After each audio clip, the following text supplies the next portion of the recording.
This is the Bed Bug Specialist podcast. This podcast is created to help educate the public and pest control professionals on bed bug news, facts, tools, and treatment methods. Follow, like, and share this podcast, and if you give us a 5-star review on iTunes, you'll be entered in a monthly drawing to win a gift valued at $50. Find us on iTunes and Stitcher, Google Music, Spotify, Podbean, and iHeartRadio. You can contact the show at 918-960-0829 or email us at podcast@tulsabedbugspecialist.com. Our Twitter is @TulsaBedBug. Our website, tulsabedbugspecialist.com. And you can also find this podcast on YouTube. Now, here's today's episode.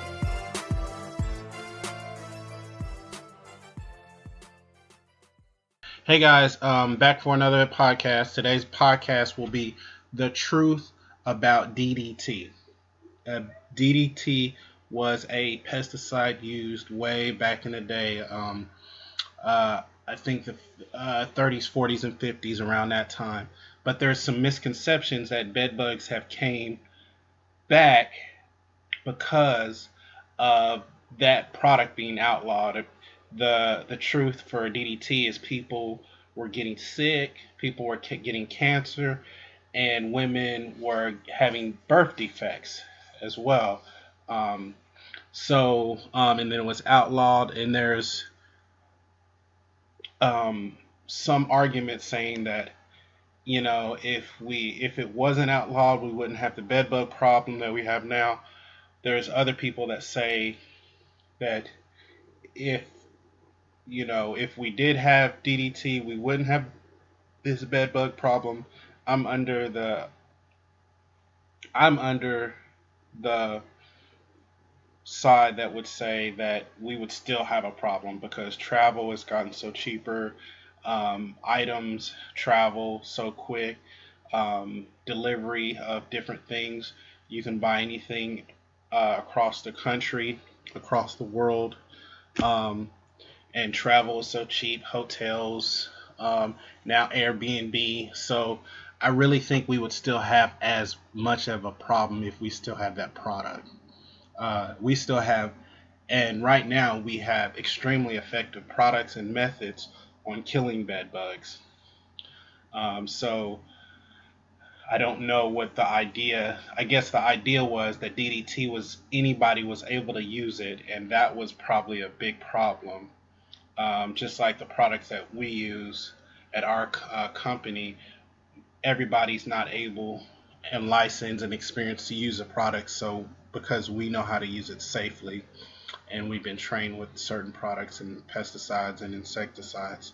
So, and also it's not just the product being used that is the reason bed bugs you get extermination, or it's not just it's not just one product that we use or one solution or spray that kills the bed bugs. It's a myriad of doing different things, methods, steps, processes that we've created that have made killing bed bugs efficiently and effectively, in our company anyway.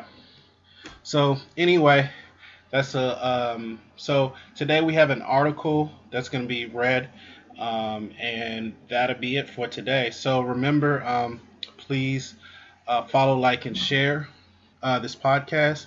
And also, if you want to send a question, you can. We have a voicemail set up just for this podcast. It's 918-960-0829, and you can email us at podcast@tulsabedbugspecialist.com, and our Twitter is Tulsa Bed Bug. And so contact us, let us know, 5-star review. We're giving a gift card away for one person who gives us a 5-star review on iTunes. So and as of right now, we don't have any. So here in a couple weeks, if you're the first one to do it, then you'll get the gift card. So, yeah, so here we go for the next, the truth about DDT um, podcast episode. And also, I'm going to start doing a quote, and I forgot that quick. I had it pulled up on my computer, but I wanted to start every episode inspirational quote, and I'm kind of late. I should have started out with that, but today's quote will be by Frederick Douglass. Um, he was a abolitionist, American abolitionist, and his quote is, "If there's no struggle, there's no progress." So yeah. Anyway, so this is going to be another informative episode. Um, and so yeah. Like I say, follow, like, and share. Give me feedback how things are going, if they're getting better. Let me know. Thanks, guys. Pesticides Action Network, PAN. www.pana.org. DDT for bedbugs. Article by Carl Tupper. It was only a matter of time. Lately, newspapers have been filled with stories about the return of bedbugs, those nocturnal bloodsuckers that most of us had previously encountered only in our parents' nightly admonition to not let them bite. I grew up thinking that they weren't even real, just something adults made up along the lines of the boogeyman, monsters, and the tooth fairy. But they are indeed real, and they were once common in the U.S., until, as nearly every contemporary article about their resurgence points out, they were eliminated by the use of DDT just after World War II. So it was only a matter of time before people started blaming the current resurgence of bedbugs on EPA's ban on DDT. Luckily, this erroneous claim has until recently been confined to anti-environmentalist authors on the fringes of the right wing, those same folks who spread doubt about global warming and the health effects of toxic chemicals, many of whom also used to deny the harms of smoking. I'm thinking in particular about a column that appeared a month ago in the New York Post by Paul Dreisen, and a July 29th dispatch on the American Council on Science and Health's website. According to ACSH's executive director, Dr. Gilbert Ross, quote, "The resurgence of bedbugs can be at least partially attributed to the prohibition of DDT and other highly effective pesticides. Unfortunately, because of the draconian restrictions instituted against the use of the pesticides due to superstition and chemophobia, bedbugs now have the upper foreleg here." End quote. Dreisen opines that, quote, "New Yorkers want real solutions to bedbugs, including affordable insecticides that work. Fear and loathing from decades of chemophobic indoctrination are slowly giving way to a healthy, renewed recognition that the risk of not using chemicals can be greater than the risk of using them carefully. Eco-myths are being replaced with more informed discussions about the alleged effects of DDT and other pesticides on humans and wildlife." End quote. And then spends the rest of the column railing against the EPA's ban on DDT. While he stops short of explicitly blaming the DDT ban for the resurgence of bedbugs, it's strongly implied throughout the column. The facts. There are a couple big problems with this narrative. One is that DDT was banned in the US in 1972, but it wasn't until just a few years ago that bedbugs returned to our shores. 30 years is an awfully long lag time. Another is that bedbugs still plague many parts of the world where homes are still sprayed with DDT for malaria control. But what's most problematic is that bedbugs are resistant to DDT. So even if exterminators could have been using it all this time, it wouldn't have done anyone any good. As early as 1948, DDT-resistant bedbugs were noted in Hawaii, and a 1958 paper in the Bulletin of the World Health Organization found resistance in bedbugs collected from sites around the world.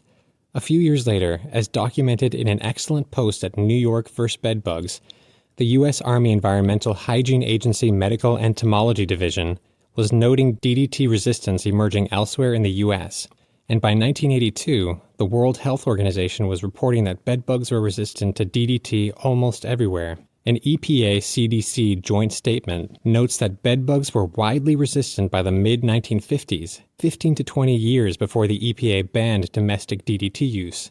And these bloodsuckers haven't lost their resistance since we stopped using DDT. 2 recent studies from the Journal of Agricultural and Urban Entomology and Pest Control Technology confirm as much. And by the way, there are more effective, less toxic solutions. Dreisen and ACSH have a long history of distorting the facts on DDT and other environmental issues, so it's not surprising that they've gotten the bedbug story wrong. What worries me is that this misconception will spread and will be used as a launch pad for jumping to another misguided conclusion, that DDT should be brought back to fight bedbugs. In fact, that's already happening. Just last month, the New York Times repeated the myth, quote, "Bedbugs, once nearly eradicated, have spread across New York City, in part because of the decline in the use of DDT," end quote. And the Washington Post recently made the same mistake. And now, calls for bringing back DDT are starting to be heard in the blogosphere. Unfortunately, myths are easier to start than they are to correct, even when the facts are readily available. Let's hope the calls for renewed use of DDT against bedbugs fizzle in the blogosphere, and don't infest the mainstream media.